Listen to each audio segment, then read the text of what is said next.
الحمدللہ رب العالمین والعاقبۃ للمتقین والصلاة والسلام علی سید الانبیاء والمرسلین اما بعد فاعوذ باللہ من الشیطان الرجیم بسم اللہ الرحمن الرحیم ان حذیفہ قال قال رسول اللہ صلی اللہ علیہ وسلم لا يدخل الجنۃ قطاعۃ۔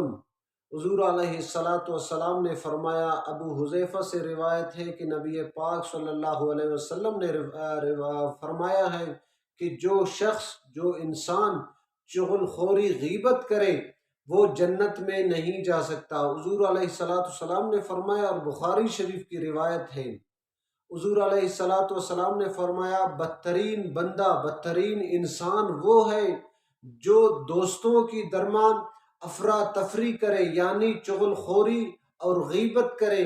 بدترین انسان حضور نے اس کو قرار دیا ہے۔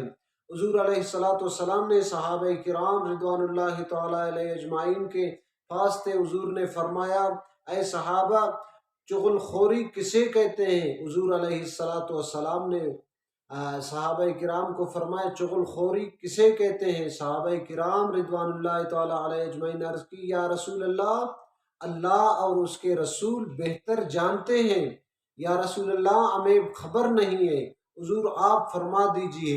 حضور علیہ والسلام نے فرمایا، چغل خوری اسے کہتے ہیں جو اپنے دوست کے بارے میں، کوئی انسان کے بارے میں کہہ دے، ان کے دل میں سخت گزرے۔ صحابہ کرام رضوان اللہ تعالی علیہ اجمعین نے عرض کی، یا رسول اللہ اگر وہ عیب، وہ چیز اس میں موجود ہو پھر؟